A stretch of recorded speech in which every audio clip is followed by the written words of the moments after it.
الحمد لله وكفى وسلام على عباده الذين اصطفى أما بعد فيقول الله عز وجل بعد أعوذ بالله من الشيطان الرجيم بسم الله الرحمن الرحيم يا أيها الذين آمنوا اجتنبوا كثيرا من الظن إن بعض الظن إثم ولا تجسسوا ولا يغتب بعضكم بعضا أيحب أحدكم أن يأكل لحم ميت أخيه فكرهتموه واتقوا الله. وقال الله سبحانه وتعالى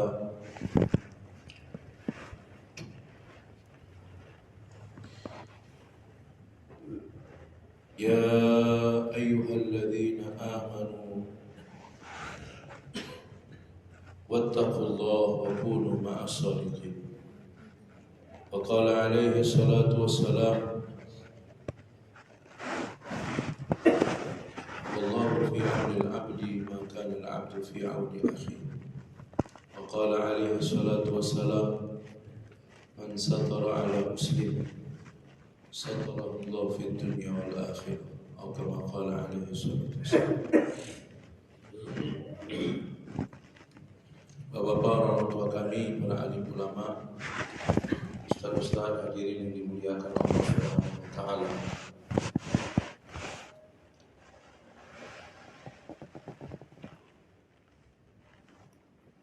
Berapa banyak pun kebaikan-kebaikan yang terjadi dalam kehidupan manusia. Kebaikan terjadi, hadirin, karena adanya kasih sayang dalam hati manusia, adanya mahabbah dalam hati manusia. Kalau kasih sayang ini tidak ada,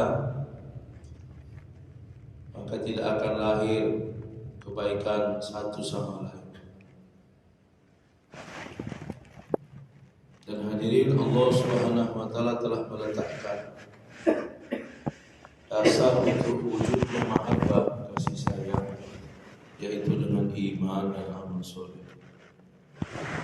Innal ladzina amanu wa amilus solihati sayaj'alu lahumur rahman wudda. Sesungguhnya orang-orang yang beriman dan beramal soleh, kami akan menjadikan bagi mereka wudda, kasih sayang.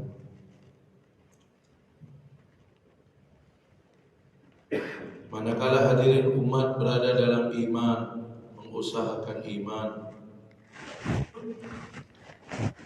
dan mewujudkan amal soleh dalam kehidupan mereka, maka Allah Subhanahu wa taala akan meletakkan kasih sayang dalam hati mereka.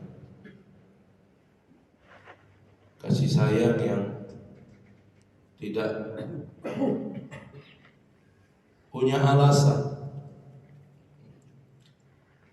Kasih sayang yang timbul karena Allah Subhanahu wa taala. Hadirin yang dimuliakan Allah Subhanahu wa taala,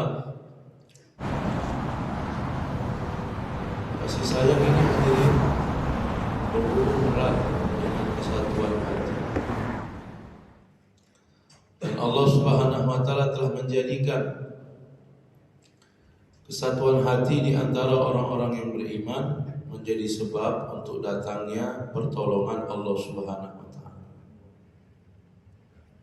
Yadullahi 'alal jamaah.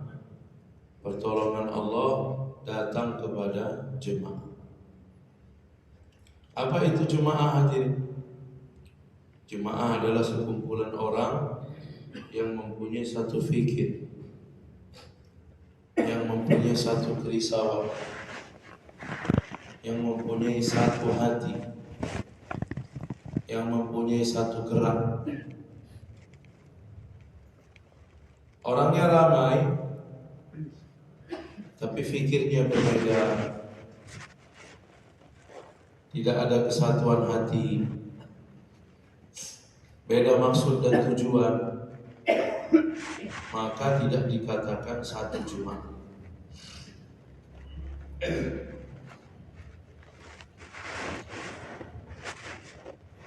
Orang mengadakan perjalanan naik bus.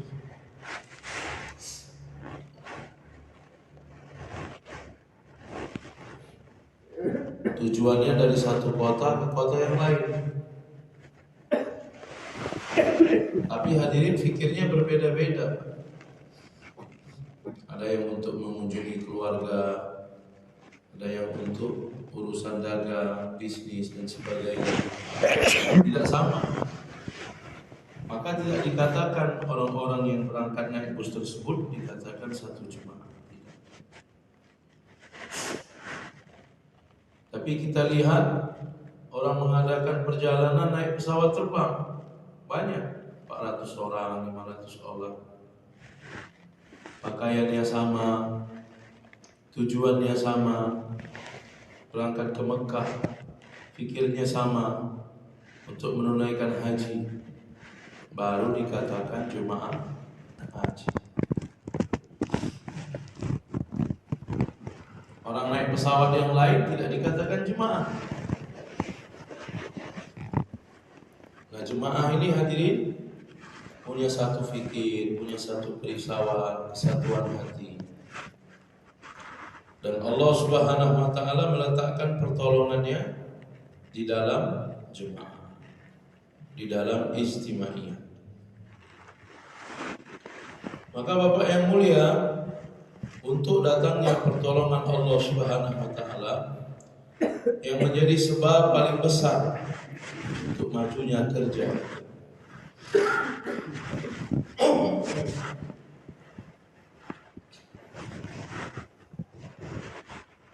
Kalau datang pertolongan Allah, nusratullah kepada umat dan kepada pekerja-pekerja agama, maka kerja ini akan meningkat. Tetapi walau bagaimanapun pemikiran kita, perancangan kita, kehebatan kita, kemampuan kita, kalau tidak ada pertolongan dari Allah Subhanahu wa taala, maka sebenarnya tidak ada apa. Maka penting kepada setiap pekerja-pekerja agama berfikir senantiasa bagaimana nusratullah akan datang kepada kita. Dan satu asbab yang begitu besar untuk datangnya nusratullah, bagaimana terbentuk istimaiyat di antara kita,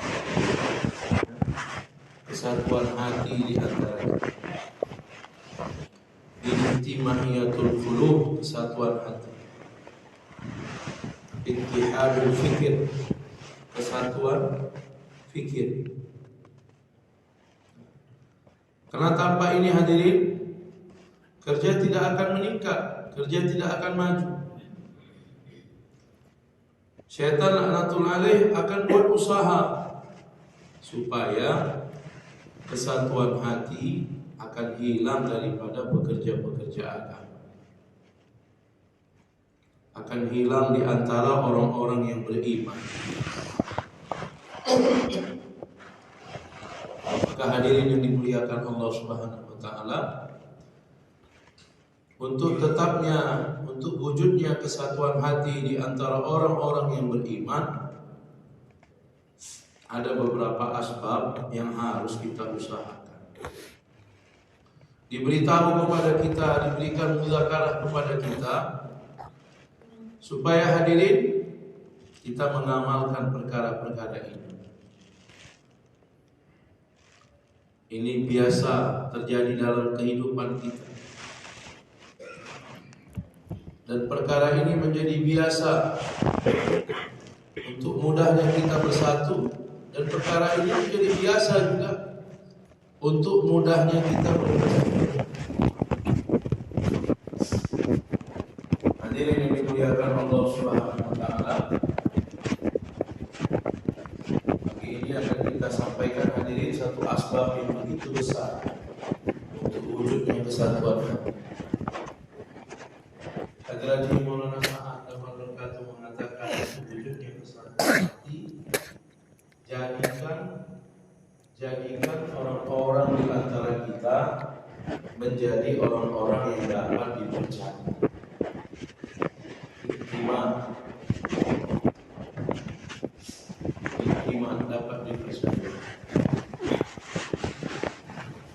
hadirin yang mulia, kalau tidak dapat dipercaya, maka kesatuan hati akan hilang.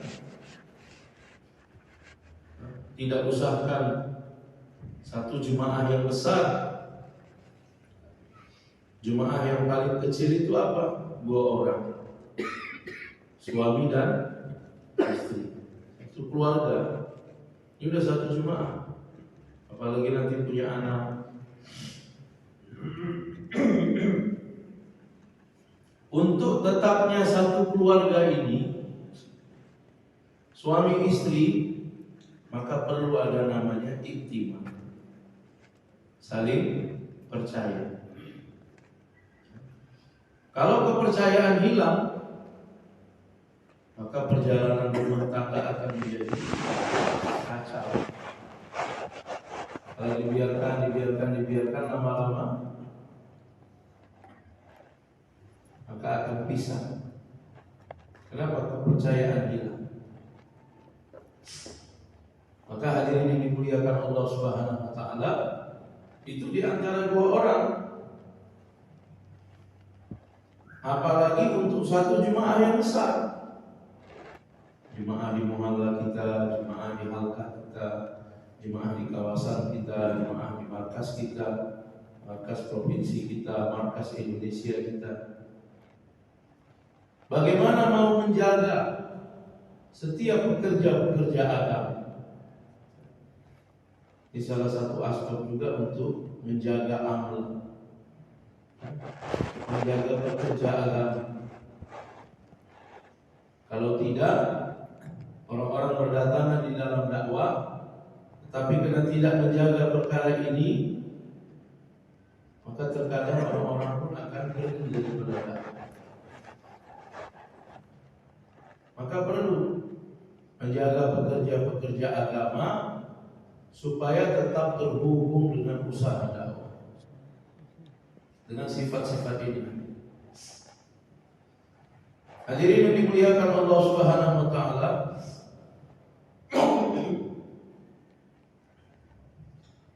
untuk wujudnya saling percaya hadirin, maka jalan yang paling mudah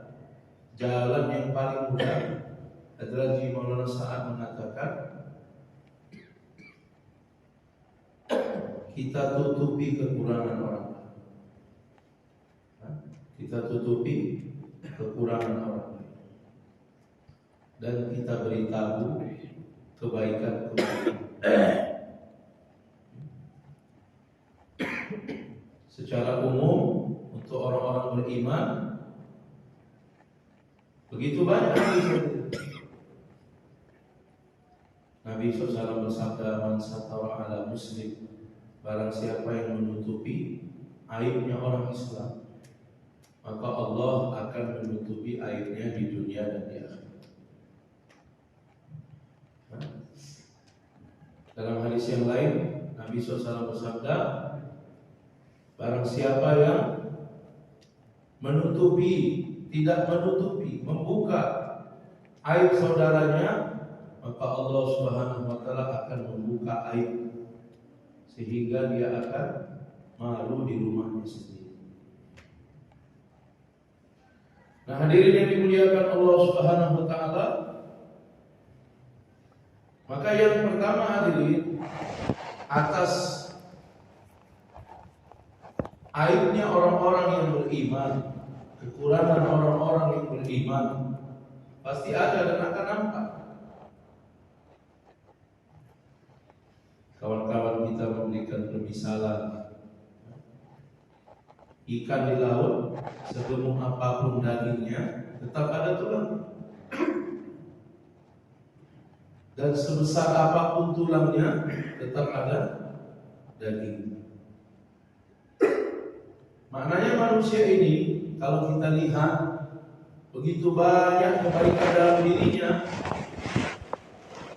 maka hadirin yang mulia, terkadang dengan selalu tinggal bersama, nasafar bersama, tinggal bersama, sedikit banyak kita akan melihat kekurangannya. Kenapa hadirin? Karena manusia zat yang tanpa aib.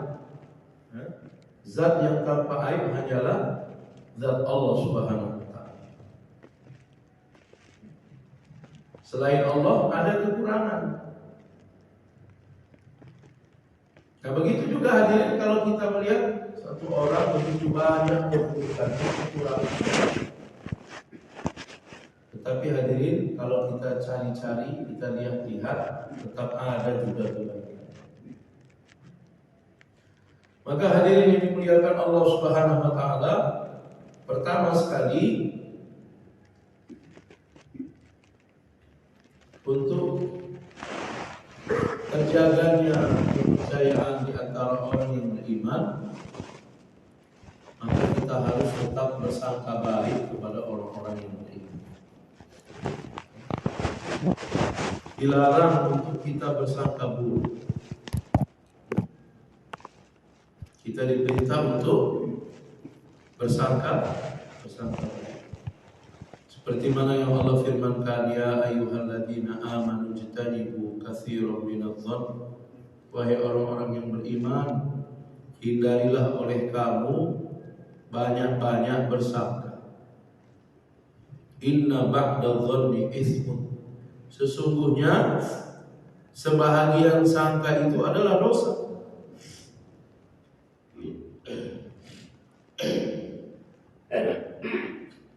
Hadirin yang dimuliakan Allah Subhanahu wa taala,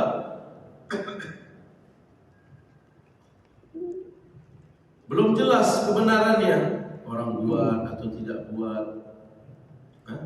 Hanya sangkaan saja. Mungkin si fulan, mungkin si fulan, mungkin si fulan. Hadirin, terkadang kalau sangkaan ini dijaga, lama-lama yang disangkakan itu seolah-olah itulah dia. Itulah yang sebenarnya. Padahal masih sangkaan. Maka hadirin yang dimuliakan Allah Subhanahu wa taala, kepada orang-orang yang beriman sangat penting untuk kita husnuzon, sangka baik kepada orang yang beriman. Dan hadirin, atas perkataan orang beriman kita diminta untuk percaya, dan mata kita diminta untuk menafikan apa yang kita lihat. Ini sangat penting. Kalau atas perkataan orang beriman tidak ada kepercayaan dan kita tidak menafikan mata kita yang bertentangan dengan apa jawabannya orang beriman, maka hadirin akan hilang rasa kepercayaan. Hilang rasa kepercayaan, akan hilang mahabbah. Hadirin yang dimuliakan Allah Subhanahu wa taala, penting mata kita ini menafikan apa yang kita lihat, apa yang kita dengar yang bertentangan dengan pengakuan orang beriman. Kenapa? Karena kalau orang beriman dia tidak mungkin bohong. Katakan ayatul munafik salah. Tanda-tanda orang munafik ada tiga. Ada tiga, Pak. Yang ngantuk ada berapa, Pak? Yang ngantuk coba bangun dulu, Pak. Banyak yang ngantuk ini. Masya Allah. Bismillah. Coba sebelah-sebelahnya dibangunkan, Pak. Sebelah-sebelahnya dibangunkan yang ngantuk, Pak. Boleh, insya Allah. Ada berapa, Pak? 3. Salah satunya idza haddatsa kadzdzab. Apabila dia berbicara maka dia berbohong. Jadi kalau orang beriman dia tidak mungkin berbohong. Nah, kalau orang beriman tidak berbohong, kita harus percaya. Walaupun apa yang dikatakannya bertentangan dengan mata, bertentangan dengan apa yang kita lihat oleh mata kita. Ini dimuliakan Allah Subhanahu wa taala. Abdullah bin Rawahah radhiyallahu anhu malam hari tidur dengan istri. Pertengahan malam beliau punya seorang hamba sahaya wanita, boleh digauli juga seperti istri. Maka dilihat terbangun tengah malam, istrinya lagi tidur. Dia pun keluar kamar, pergi ke hamba sahaya wanita. Istrinya ini seorang pencemburu. Gitu Abdullah pergi, tak berapa lama istrinya pun terbangun. Tengok suami dah tak ada di situ. Dalam sangkaan istrinya, ini pasti dia pergi ke sana, melaksanakan tugasnya di sana. Maka dia ambillah belati, pisau kecil. Kalau nanti aku lihat, betul-betul dia pergi ke hamba sahaya wanitanya, aku akan tusukkan belati di leher. Ini kata istrinya Abdullah bin Rawahah. Istrinya pun keluar kamar, berjalan menuju kamar hamba sahaya wanita. Istrinya berjalan, Abdullah bin Rawahah keluar. Sudah selesai dia dengan hamba sahaya wanita, keluar dari kamar hamba sahaya wanita. Istrinya itu lihat, jelas lihat dengan mata. Istrinya memegang belati. Abdullah bin Rawahah katakan, kamu mau kemana? Hadirin yang mulia, Abdullah bin Rawahah mengatakan, istrinya mengatakan, kalau benar kamu telah melakukannya, aku akan menusukkan belati ini ke leher kamu. Hadirin, ini menjaga kepercayaan di antara dua orang.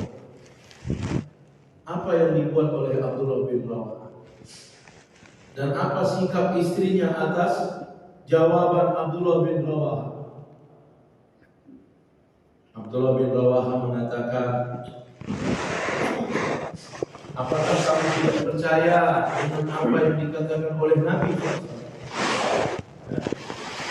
Bahwasanya orang yang berjunub tidak boleh membaca Al-Quran. Orang yang berjunub tidak boleh membaca Al-Quran. Kalau memang aku telah berjunub, dengarkan. Abdullah bin Rawahah ini satu orang yang pandai syair. Istrinya ini satu orang yang tidak hafal semua Quran. Saya nggak hafal syairnya, Pak. Ada dalam kitab Hayatus Sahabat. Maka dia pun mulailah membaca syair dalam bahasa Arab. Yang mirip-mirip macam ayat Quran. Istrinya mendengar, iya juga ya. Kalau dia ini junub, nggak mungkin dia baca Quran.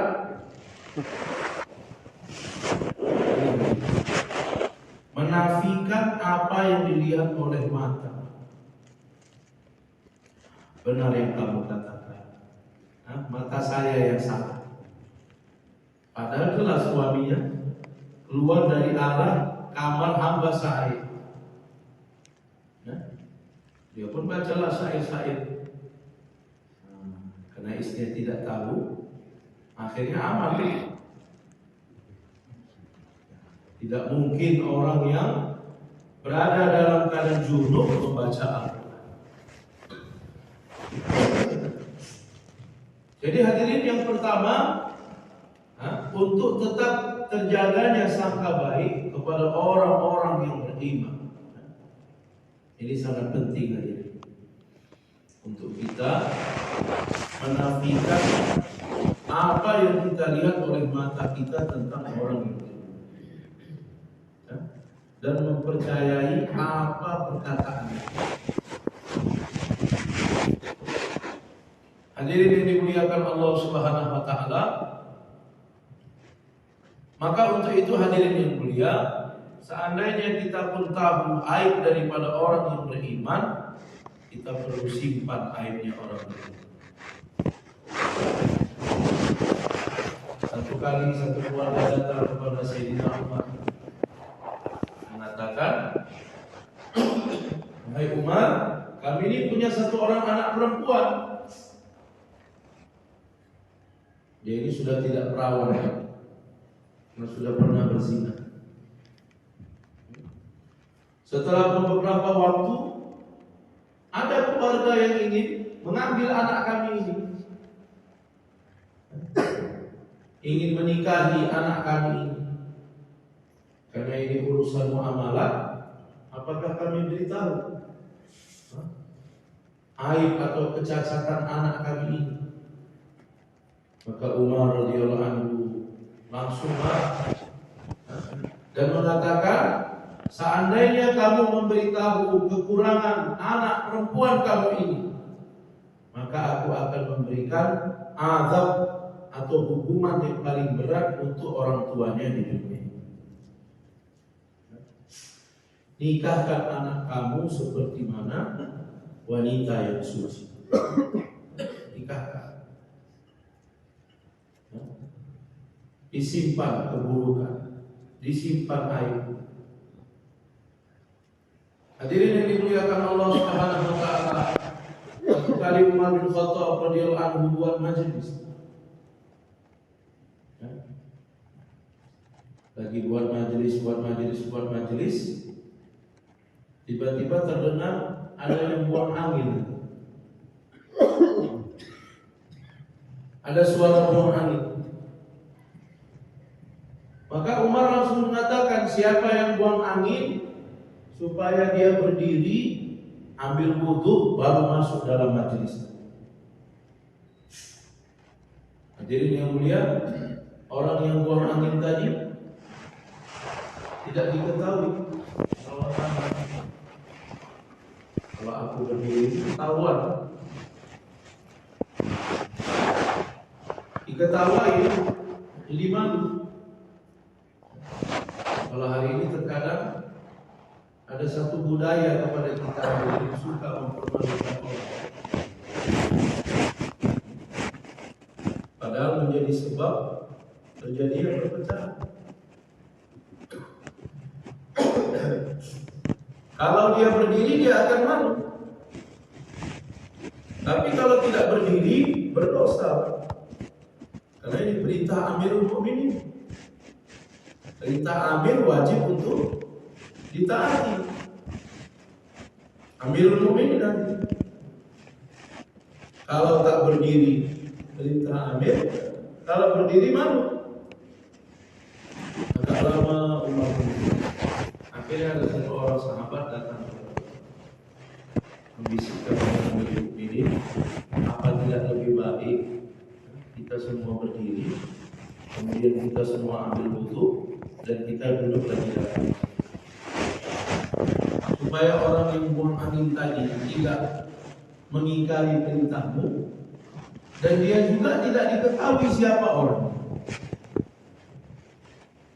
Maka Umar bergembira.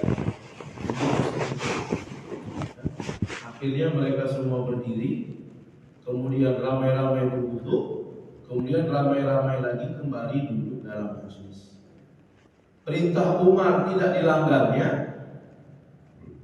karena dia berdiri juga, tapi tidak diketahui juga siapa yang buang angin.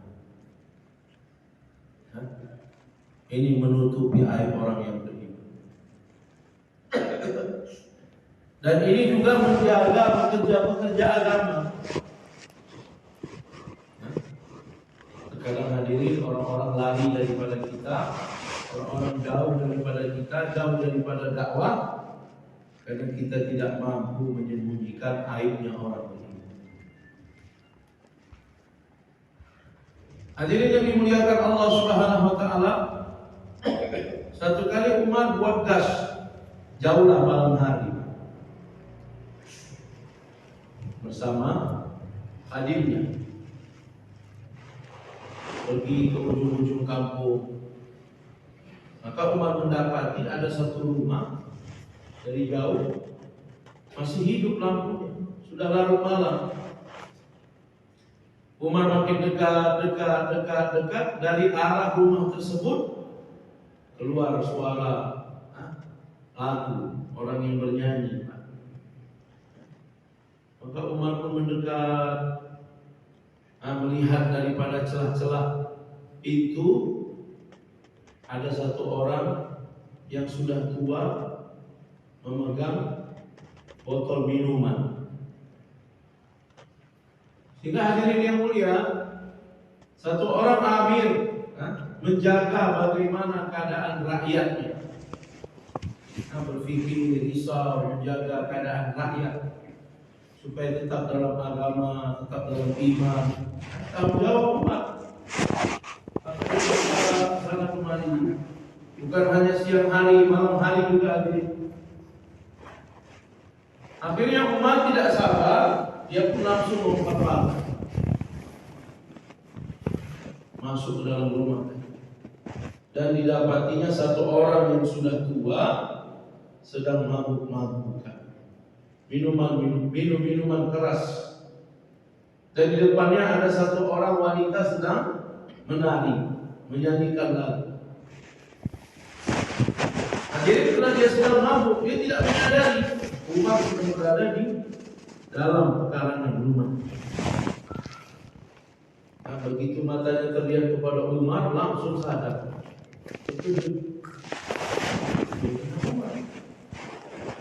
Umar mengatakan, wahai bapak tua, ajib pemandangan yang aku lihat. Satu orang yang sudah tua dekat kematian, tapi masih sibuk bermaksiat kepada Allah. Minum minuman keras.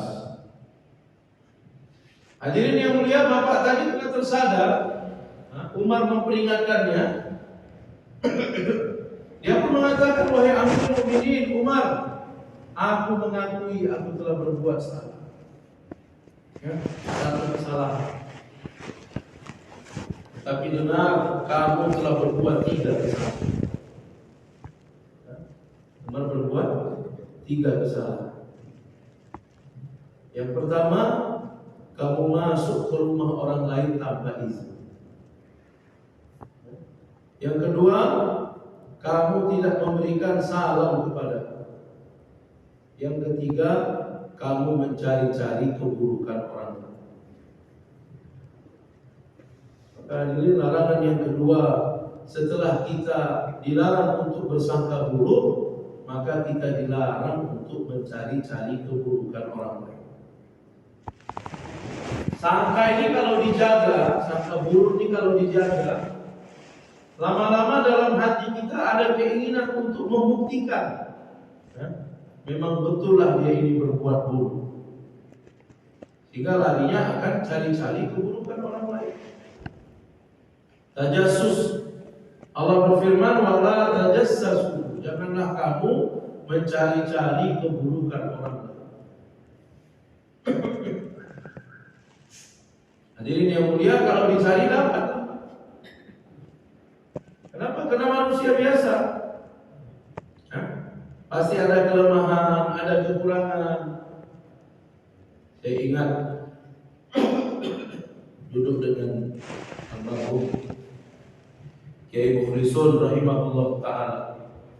Mudah-mudahan Allah ta'ala terangi kubur beliau. Amin. Duduk musyawarah pagi di markas Kebun Jeruk. Beliau memberikan target. Beliau katakan, bapak-bapak, saya ini duduk di depan bapak-bapak.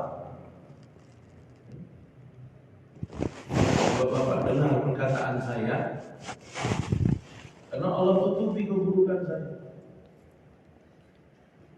Kalau bapak-bapak tahu keburukan saya, gak ada bapak-bapak yang mau duduk dekat dengan saya. Dan bukan saya aja, bapak-bapak pun begitu juga. Karena Allah tutupinya keburukan kita, maka orang dekat sama kita, mau jalan sama kita, berbicara bersama kita, Kalau aib dan keburukan ini terbuka hadirin, maka orang jauh daripada kita. Maka hadirin yang dimuliakan Allah Subhanahu wa taala, dia mengatakan, wahai umat, kamu telah berbuat 3 kesalahan. Masuk rumah orang lain tanpa izin, berbicara tanpa ucapkan salam, dan kamu mencari keburukan orang lain.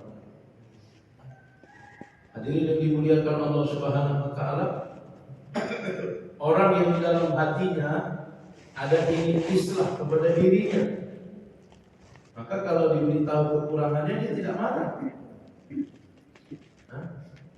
Bahkan dia berterima kasih kepada orang yang memberitahu. Terima kasih Pak, jazakallah khair, sudah memberitahu kekurangan saya. Orang itu sudah berbuat ihsan, muhsin. Hadraji mengatakan seperti mana orang yang buta, di depannya ada sumur, dekat lagi dia akan lompat ke sumur, karena dia tidak tahu. Tiba-tiba dari belakang ada orang yang menangkap badan supaya dia selamat. Maka orang buta tadi berterima kasih. Nah, apabila orang memberitahu tentang keburukan, kelemahan kita, kita berterima kasih. Apa kekurangan kita, apa kelemahan kita. Cuma hadirin, untuk memberitahu kelemahan, kekurangan ada. Bukan sembarang-sembarang. Hadraji mengatakan, orang yang memberitahu kelemahan orang lain di depan khalayak ramai, dia sebenarnya ingin mempermalukan orang tersebut, bukan untuk islah. Jadi islah itu kalau kita mampu, kita datangi, bicara berdua, bukan di depan-depan orang. Langsung kita beritahu kesalahan orang lain. Kalau di depan orang, berarti kita memalukan orang tersebut. Dan terkadang hadirin, kalau di tempat tersebut ada hukum, ada satu peraturan, maka dengan kita membongkar keburukannya, perbuatannya, dia jadi layak terkadang untuk diberikan hukuman. Satu, mempermalukan, yang kedua akan datang hukuman kepada dia. Maka orang yang ada niat islah dalam hatinya kepada umat, kalau melihat kekurangan dan ada kemampuan, akan datang berbuat. Tapi kalau kita tidak mampu, maka kita doa kepada Allah. Ada satu arahan yang Allah Ta'ala berikan, wastaghfir lahum, dan minta ampunkan mereka kepada Allah Subhanahu wa Ta'ala. Karena mencegah kemungkaran, yang pertama, biyadi, fa illam yastati fa bilisan, dengan tangan. Enggak mampu dengan lidah. Tidak mampu juga fa biqalbi, wa dzalika adhaful iman. Hadirin yang mulia, Umar dikatakan punya 3 kesalahan, tidak marah. Bahkan Umar lupa dengan kesalahan bapaknya.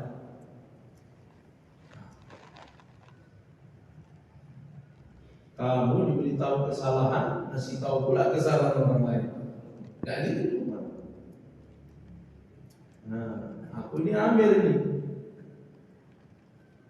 Tapi hadirin, Umar langsung meninggalkan bapak, keluar loncat kembali ke Madinah.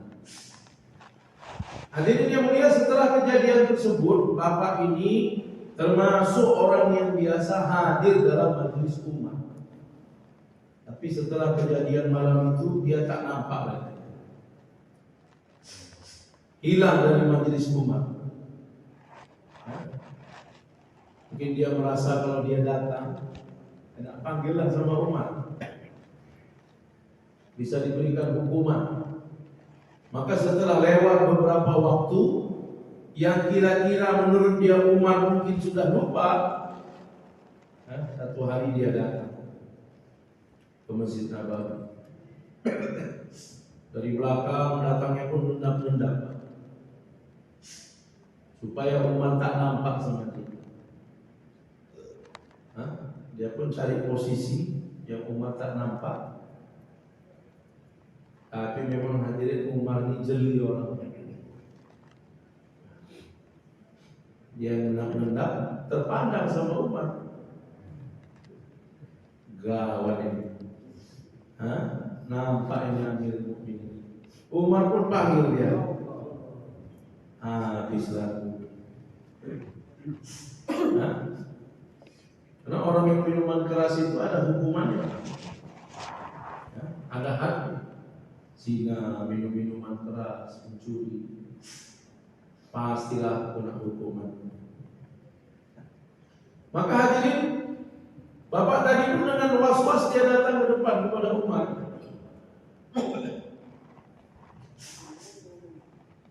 Setelah dia dekat, Umar katakan dekat lagi. Setelah dekat, Umar katakan, wahai bapak, dekatkan telingamu ke bibir. Dalam ayat sahabat diceritakan seperti telinga bapak tadi menjadi suapan kepada Umar. Begitu dekat berbisik supaya orang di sekitar yang di sebelah Umar pun tidak dengar. Umar katakan, wahai bapak, setelah kejadian malam itu aku tidak pernah menceritakan kepada orang. Kepada hadimku pun tidak yang ikut bersama. Kalau kita kan ini sebenarnya Pak nggak boleh diceritakan, tapi sama bapak saya ceritakan. Nanti jangan ceritakan sama orang lain.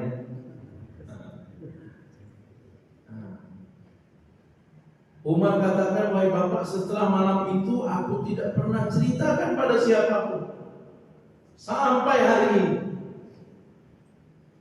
Bapak tadi mengatakan, wahai Umar, wahai Amirul Mukminin, gantian sekarang, dekatkan telingamu kepada. Bapak tadi berbisik, wahai Amirul Mukminin, mulai malam itu aku tak pernah lagi minum minuman keras.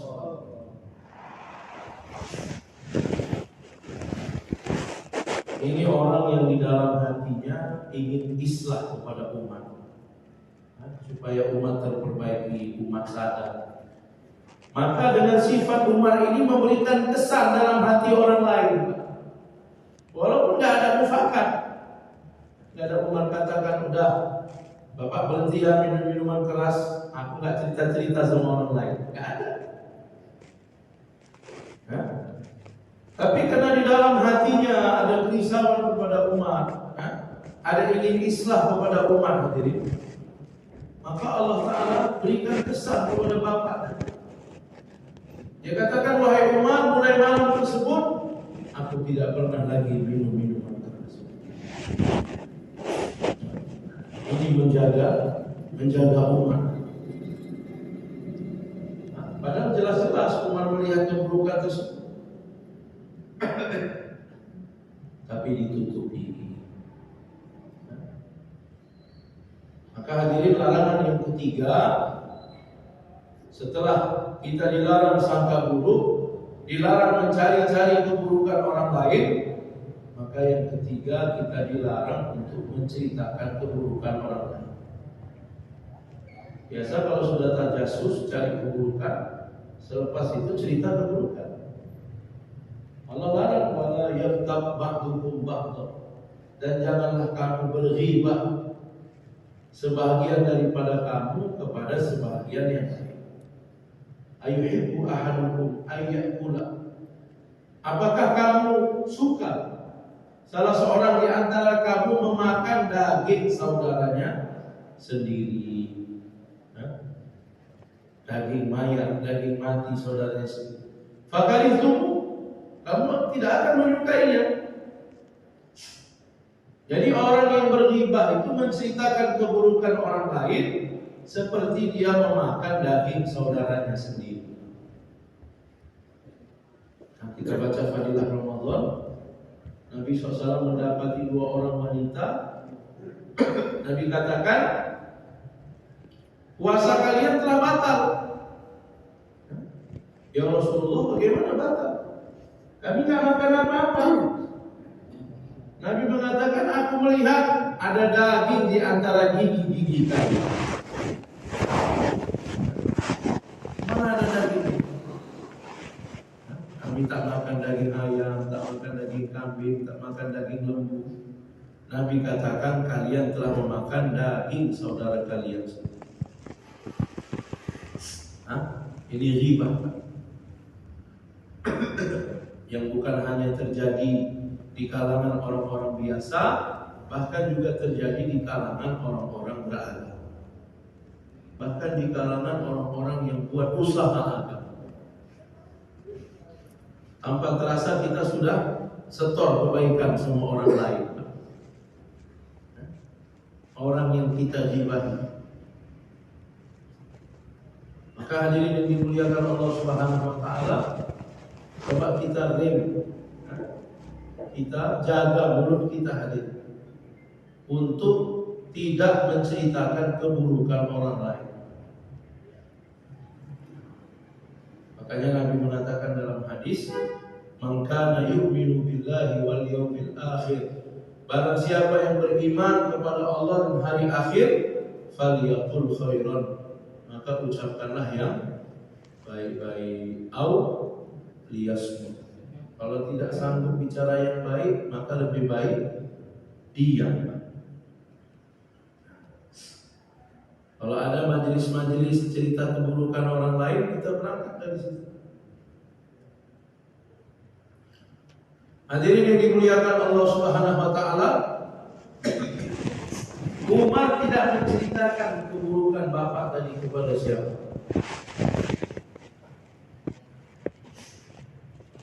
Hadirin yang dimuliakan Allah Subhanahu wa taala, ini yang pertama, menyimpan keburukan.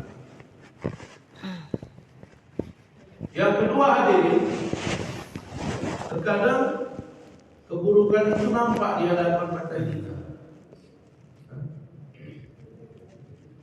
Maka perintah yang kedua,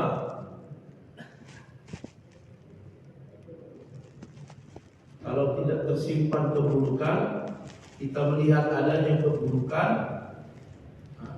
atau kita dengar orang menceritakan keburukan seseorang daripada orang lain, maka takaza yang kedua untuk kita,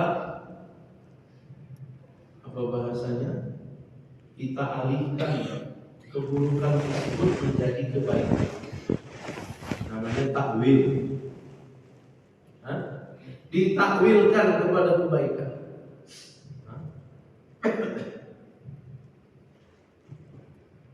Hadirin, terkadang ada dengar cerita dari orang lain yang kita lihat oleh mata kita sendiri pun kita harus takwilkan. Satu orang hadirin kita lihat, dia berjalan masuk ke pub atau night club,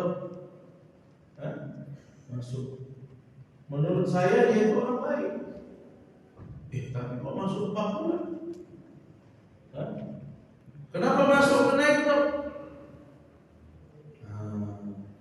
Maka di saat itu hadirin kita harus mentakwil pekerjaan itu dari keburukan menjadi kebaikan. Satu, kita tidak tahu apa yang akan dia buat di dalam. Tidak tahu. Jadi tidak bisa kita campur dia langsung buat maksiat di dalam. Yang kedua, kalau hadirin kita mengetahui dia berbuat maksiat, maka harus ditakwil kepada kebaikan. Takwil kepada kebaikan. Hadirin yang dimuliakan Allah Subhanahu wa taala, dalam sirah Nabi SAW dan para sahabat, apabila ada orang yang mengaku, bukan melihat, ada kita yang melihat, Ada yang kita melihat. Cuma orang melihat ini, ada orang nggak peduli. Bukan urusan aku itu. Dia mau kemana.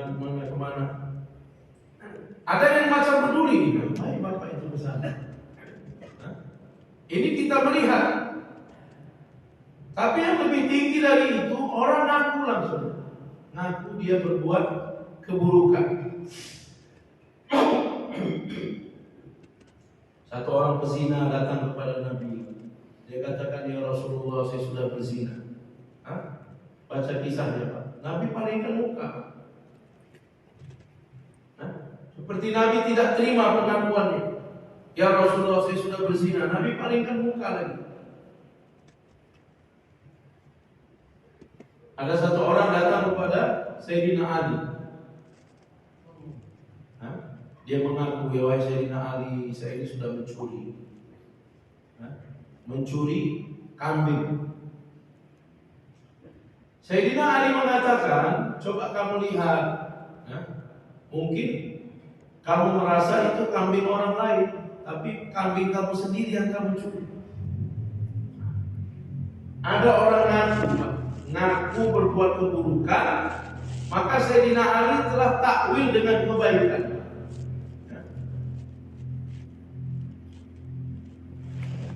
Dikatakan tidak, yang saya curi itu kambing orang lain. Coba kamu perhatikan lagi, mungkin ketukar talinya. Kamu rasa itu kambing orang lain, tapi talinya ada sebenarnya yang punya orang lain. Kambingnya punya kamu. Allah. Dia katakan tidak. Memang kambing orang lain, talinya pun punya orang lain.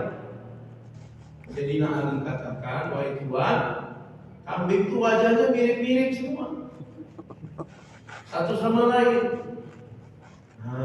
Kamu kira itu punya orang lain, tapi sebenarnya itu punya kamu. Ini takwil, bolak-balik. Zaman dulu hadirin, orang berbuat keburukan, ngaku berbuat keburukan, tapi Amir Mukminin berusaha bagaimana dia tidak diterima keburukannya. Tapi zaman ini terkadang orang tidak berbuat keburukan dipaksa mengaku dia berbuat keburukan. Allah.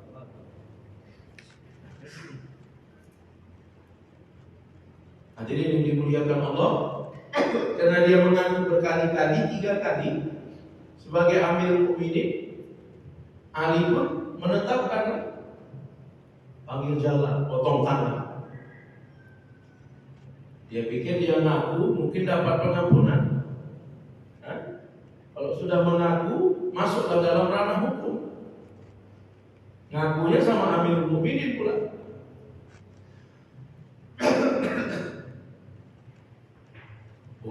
Ali mengatakan, kamu tunggu di sini dulu. Nanti jalan potong tangan akan datang. Dia pun ketakutan. Mau dipotong tangan. Memang itulah hukuman untuk pencuri. Karena Ali mengatakan apa? Ali bertanya berkali-kali, dia tetap ngaku juga. Maka hadirin, Ali katakan, kamu tunggu di sini, nanti potong tangan akan datang. Aku ada urusan sebentar, nanti aku akan kembali. Baru kita potong tangan. Dia pun mendengar potong tangan datang, kabur lagi. Manakala Sayyidina Ali kembali, Sayyidina Ali tanya sama orang sekitar, mana sih? Panggil. Datang lagi dia.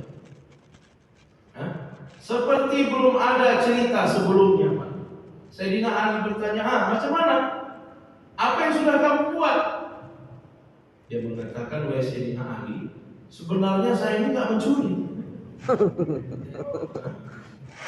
Sebenarnya saya ini tak mencuri. Sayyidina Ali katakan, ya udah, kalau kamu tidak mencuri sudah pergi. Orang pun heran. Mereka katakan, wahai Sayyidina Ali, orang itu tadi sudah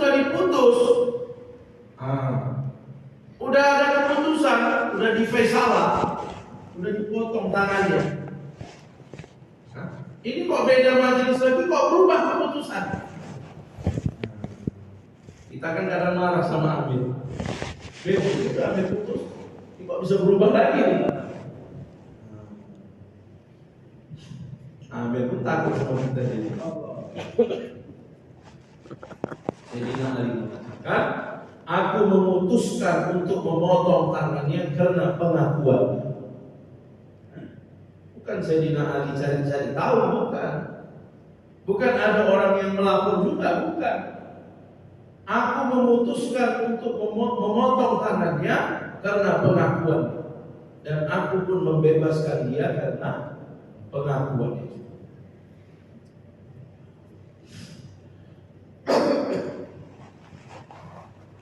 Hadirin yang dimuliakan Allah Subhanahu wa taala, ini namanya takwil.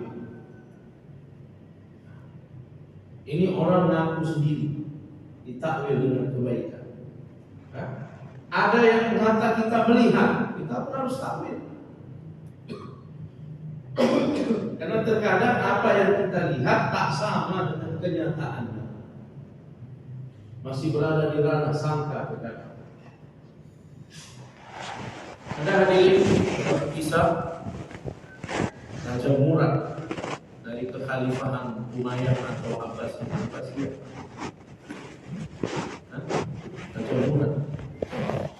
Raja Murad ini satu kali, satu malam dia nggak bisa tidur. Jadi dia bawa 2 orang khalifnya untuk keliling, tapi pakai pakaian biasa.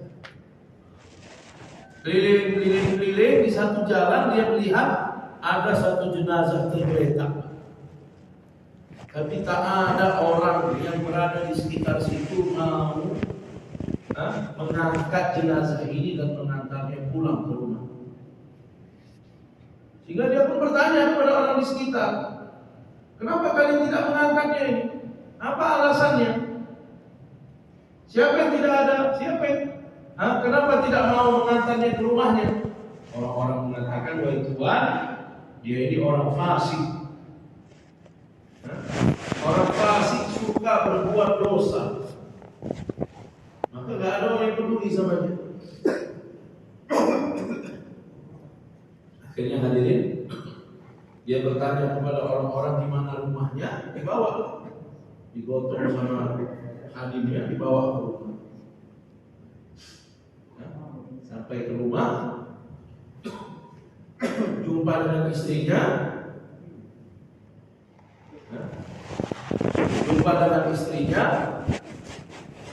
Istrinya tanya, Tuhan ini siapa? Saya mengatakan, saya ini Sultan Murad, Sultan negeri.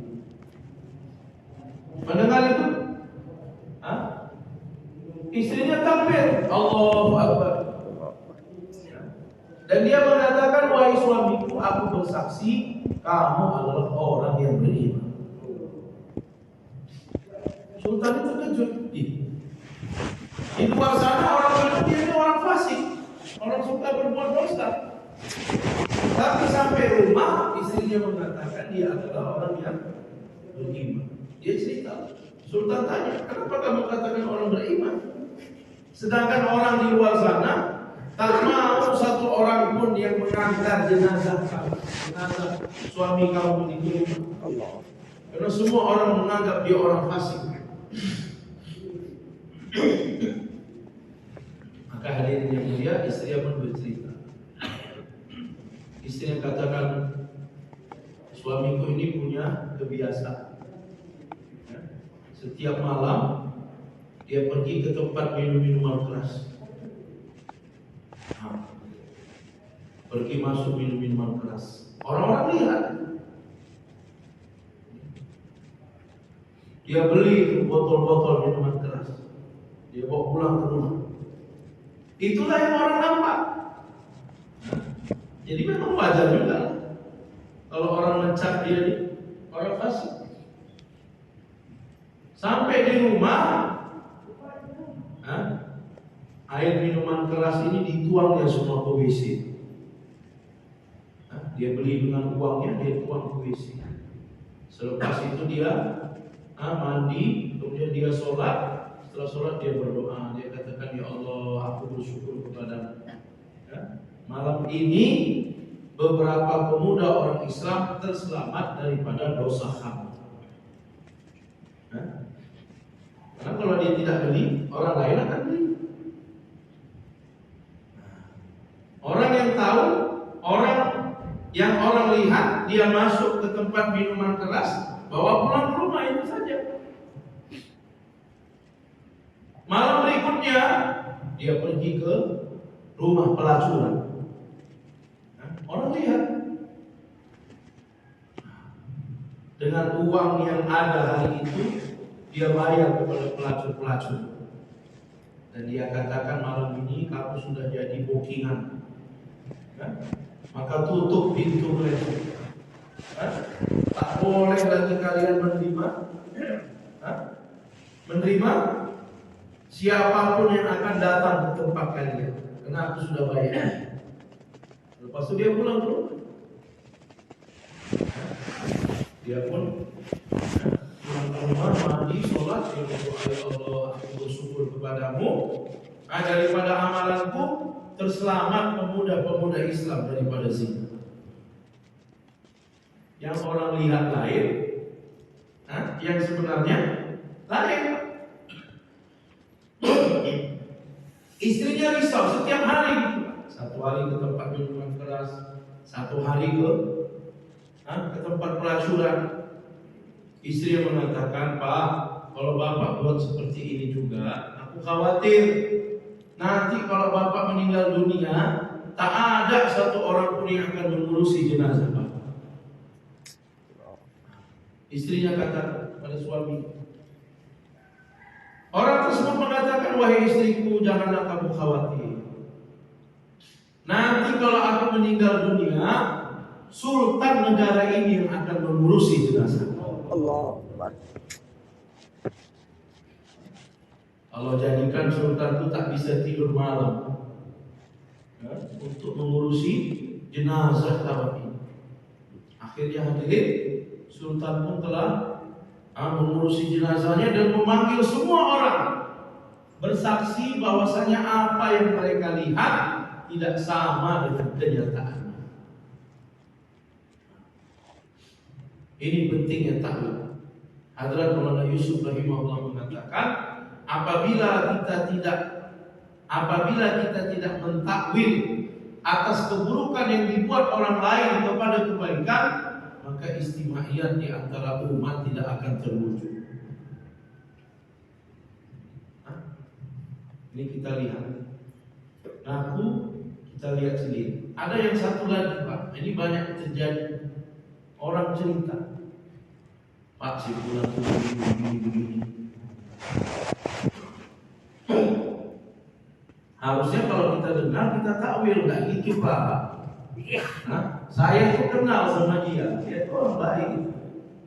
Salah dia bapak dia. Harusnya begitu. Tapi kadang kita jadi kompor, oh betul itu Pak. Saya, bapak baru sekali, saya berkali-kali melihat. Jadi tambah berkobar lah berita itu. Maka kalau datang berita daripada orang lain, takwil juga. Makanya Nabi SAW tidak menerima berita keburukan daripada sahabat yang akan lapor kepada Nabi. Nabi tak terima. Dan tak ada pengaduan-pengaduan. Supaya apa? Supaya aku jumpa dengan setiap orang Islam dalam keadaan hati yang bersih. Kita ini kadang kalau sudah diceritakan keburukan satu orang, nanti kita jumpa dengan orang yang lain. Kawan ini nampaknya dia baik, begini dia rupanya. Maka Nabi tak terima. Hadirin yang dimuliakan Allah Subhanahu wa taala, ada satu namanya tabayyun atau tahqiq. Ini juga berita dari orang lain. Nabi SAW kirim Nabi SAW kirim satu orang untuk mengutip harta zakat, ambil zakat kepada Banu Musthalib, satu kabilah yang besar. Nabi kirim satu orang untuk ambil zakat.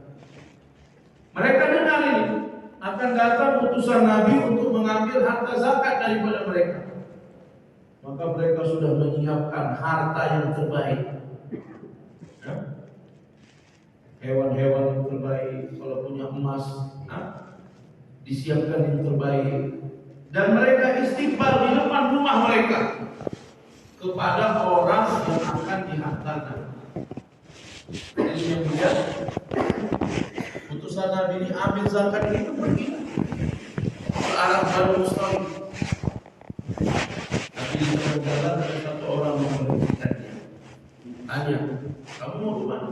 Banu Musthalib. Mau ngapain? Ambil harta zakat. Kamu tahu nggak apa yang sudah disiapkan orang-orang Banu Musthalib untuk kamu? Apa? Mereka itu akan menolak untuk membayar zakat. Nanti kalau kamu ke sana, mereka sudah menunggu kamu dengan pedang-pedang mereka, siap untuk menyembelih kamu. Ini berita dari satu orang. Dalam riwayat ada ulama mengatakan orang munafik itu atau orang Yahudi atau setan yang merubah wujudnya menjadi manusia untuk memberikan kabar yang salah, kabar yang tidak benar. Istimewa Safar masih Thailand. Saya dari Satul orang-orang yang berbayar. Dia mengatakan zaman dulu untuk menunjuki manusia, terkadang malaikat merubah dirinya jadi manusia. Begitu juga untuk menyesatkan manusia, setan merubah dirinya jadi manusia. Tapi zaman ini kata beliau, untuk menyesatkan manusia, setan merubah dirinya jadi WhatsApp, WA. Dari situlah disebarkan berita-berita bohong. Kita pun nggak tahu-tahu betul apa enggak ada, teruskan. Maka hati-hati. Maka Hadraji meminta kita untuk tidak mempergunakan alat-alat ini untuk kepentingan dakwah. Urusan bisnis, urusan prodi silakan. Karena memang itulah diciptakan. Terkadang hari ini orang musyawarah harta cuma 4-5 orang. Musyawarahnya di WA. Ada takaza, siapa yang siap? Musyawarah hartanya 4 orang. Lama-lama buat keputusan pun di WA. Tidak ada musyawarah lagi. Dilarang kita hadirin. Utusan Nabi satu orang dengar kabar kalau dia pergi ke sana disembelih, dia mundur lah. Menghadapi satu kabilah yang besar, ada kabar sama dia pula dia akan dibunuh, wajar juga dia balik. Dia balik. Aku zahir kepada Nabi. Kita hadirin yang mulia, Nabi musyawarah dengan sahabat. Malam itu juga Nabi kirim jemaah untuk menyerang Banu Musthalib. Padahal yang sebenarnya tidak seperti itu. Orang Banu Musthalib istighfar kepada utusan Nabi, menyiapkan harta mereka. Tapi karena ada berita yang tidak benar ini, sehingga jadi sebelum jemaah diberangkatkan turun ayat Al-Quran. Ya ayyuhalladzina amanu in ja'akum fasiqun binaba'in fatabayyanu an tusibu qauman bijahalatin fatusbihu ala ma fa'altum nadimin. Wahai orang-orang beriman, jika datang kepada kamu orang fasik membawa berita, kata bagian tabayun, cari tahu. Apa yang dicari tahu, Pak? Hah? Apa yang dicari tahu, Pak? Siapa yang dicari tahu itu? Hah? Kita ngartikan tabayun macam mana, Pak? Ada orang lapor berita, si fulan tuh begini. Terus kita tabayun kemana, Pak? Hah? Kemana? Hah? Kepada sefulan mana? Yang mau membawa berita atau yang diberitakan? Hah? Bapak dengar cerita dari orang, Ustaz ini begini. Kalau Bapak tahu yang tabayun yang diberitakan, berarti nanya ke saya. Pak Ustaz betul begini. Gitu, Pak. Kalau Bapak begitu kan macam mana? Hah? Iya, gimana Bapak ini? Masa udah lama kita berteman, nggak percaya Bapak sama saya? Ada kekeliruan dalam makna tabayun sekarang. Jadi tabayun itu bukan kita tanya orang yang diberitakan. Kita mencari tahu betul nggak membawa beritanya. Betul nggak membawa beritanya. Jadi yang membawa berita itu dicari tahu, bukan yang diberitakan. Yang diberitakan itu benar bersih, hadirin yang mulia. Kalau kita tanya sama orang yang diberitakan, berarti kita sudah curiga juga dengan orang tersebut. Fatabayyanu an tusibu qauman, akan menjadikan musibah kepada satu kaum bijahalati, dengan ketidaktahuan kamu. Fatusbihu, maka kamu akan menjalani atau berbagi hari ala maf'alu, atas perbuatan kamu, nadim, kamu akan menyesal setelahnya. Ini banyak terjadi perpecahan karena berita dari orang yang ketiga. Suami istri dengar berita orang yang ketiga, memang menghasut. Suami dengar dari orang lain, istri kamu begini. Kita pun tanya sama istri. Dia pun membela, ribut jadinya. Istri begitu juga, suami kamu tuh begini. Terpancing dengan perkataan orang lain, tanya sama suami. Suami pun malu. Ya, jadi kalau lebih percaya sama percakapan dia. Jadi orang yang memberi berita itu perlu dicari tahu. Nah, itu tabayun.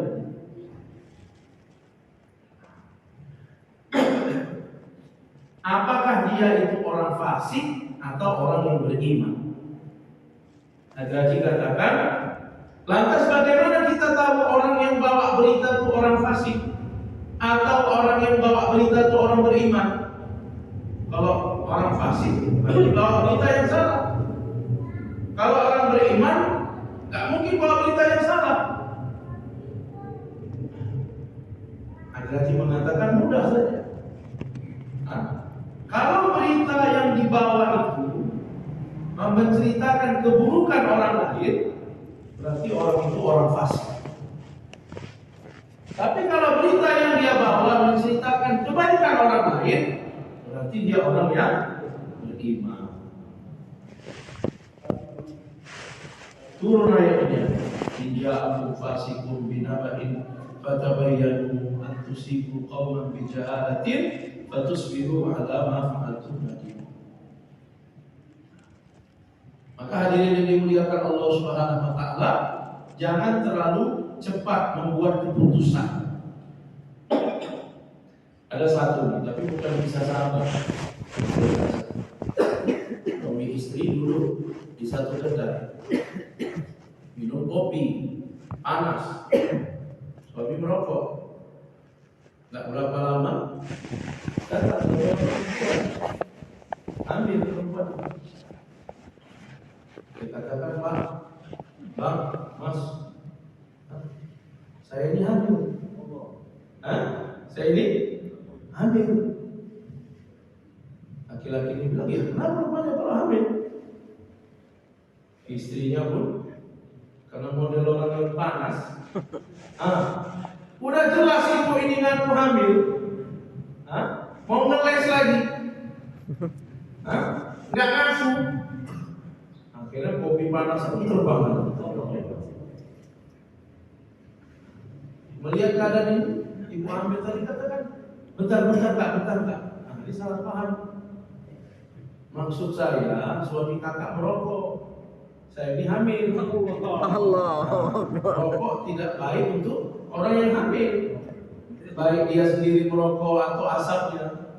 Sementara kopi panas sudah terbang.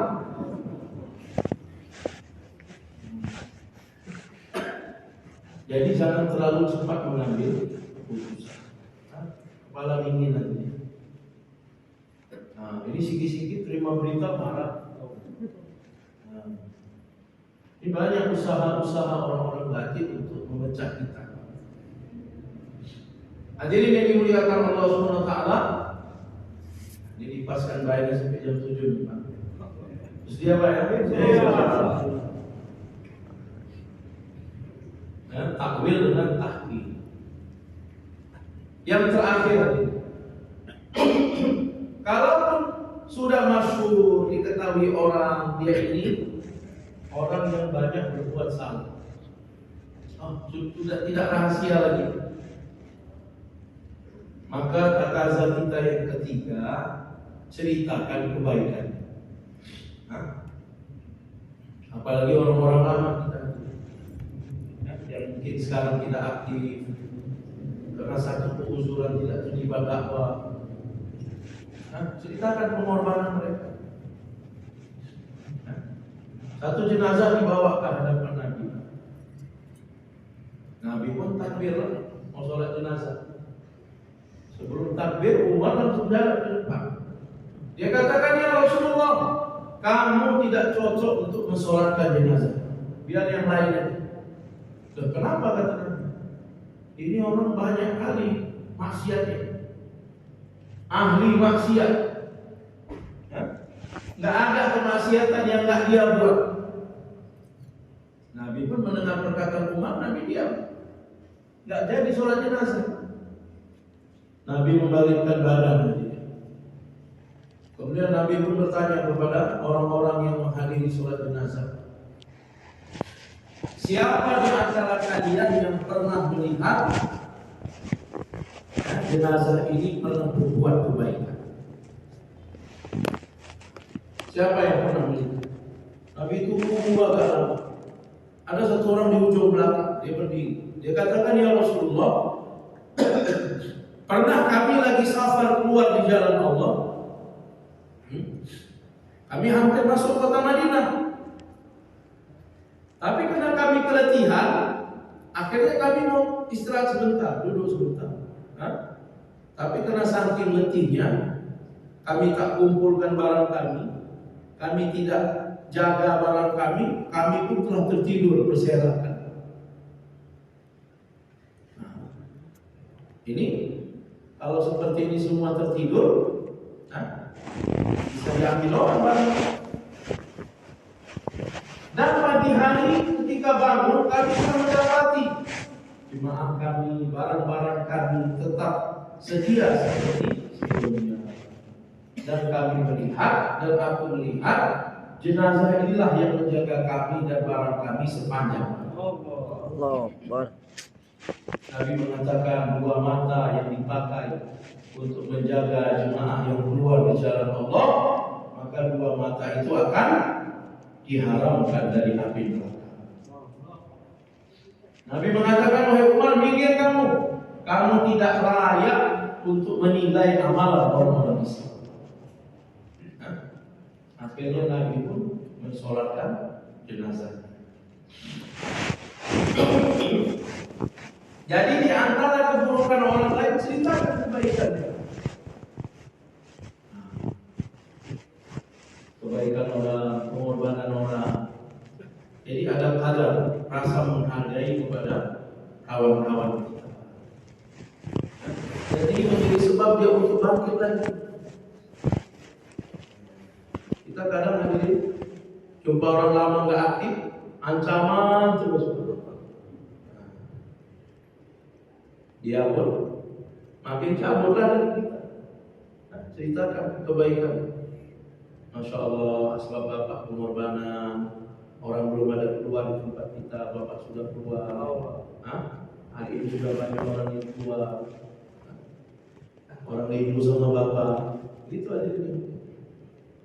Nah, supaya orang kembali bersatu dalam dakwah. Di zaman Nabi hadirin ada satu orang namanya Nuaiman. Siapa namanya? Oh, Aiman. Sahabat yang suka gurau, bercanda, gurau. Kalau terjadi sama kita, wah, bergaduh lagi.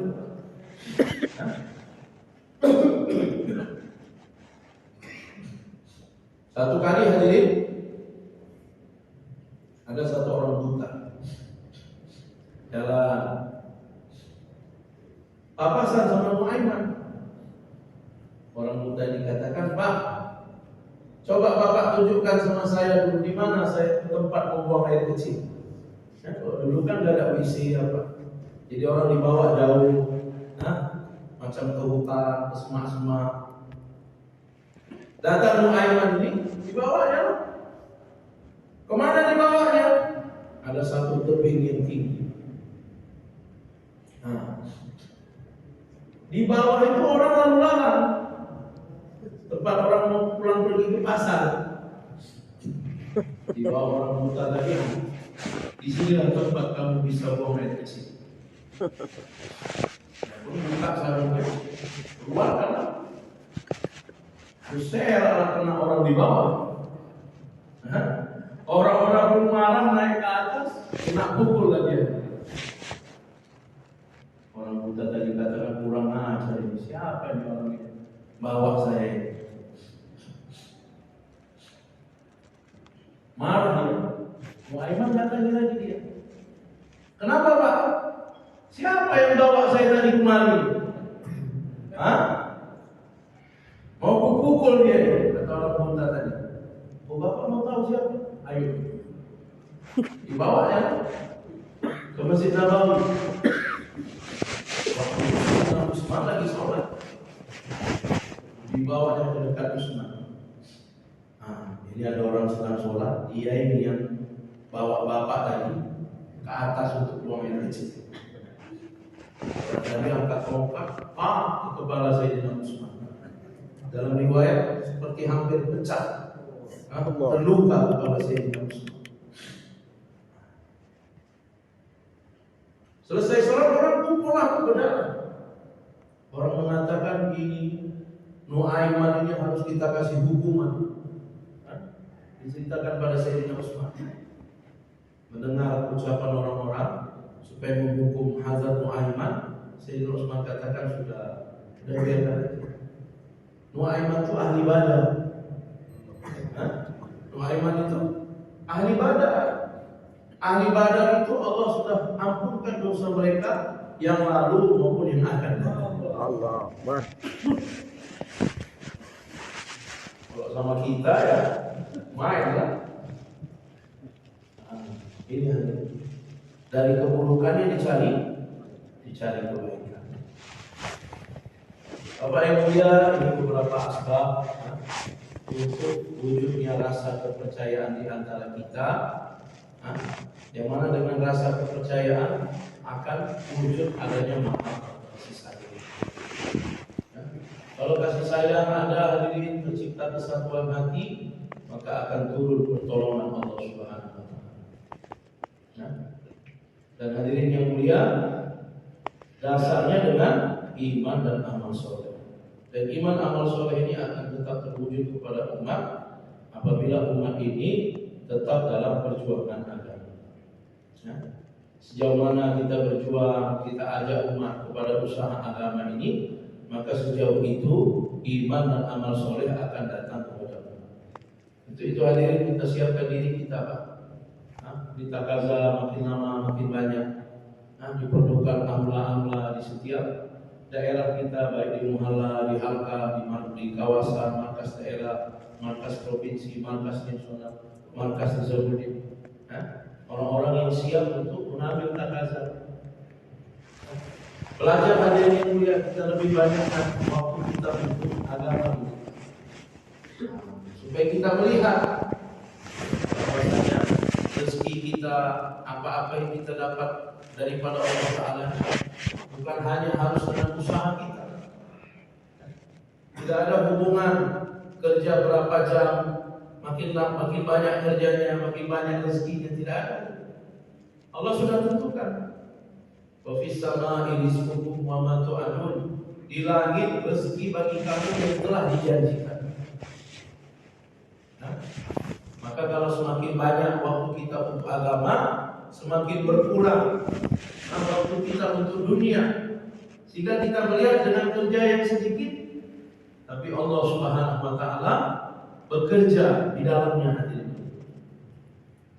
Allah berikan keberkahan yang mana orang harus kerja seharian, berletih-letih, kerja 1 jam selesai. Anak istri makan juga, anak orang lain beli baju, kita pun beli baju juga. Berangkat juga negeri-negeri jauh, ribuan dolar hadirin yang mulia. Allah berikan keberkahan. Kalau kita buat keputusan untuk menambah waktu kita, bersedia insyaallah. Maka belajar Pak sekarang untuk kita keluar 6 bulan setiap tahun. Ya, 2 bulan, 4 bulan dengan jemaah biasa, 2 bulan untuk khidmat di Nizamuddin belum buka keputusan masyayikh kita musyawarah di markas. Dengan Faisalah penanggung markas, apa keputusan untuk kita, itulah yang kita buat. Jadi bukan kita sendiri.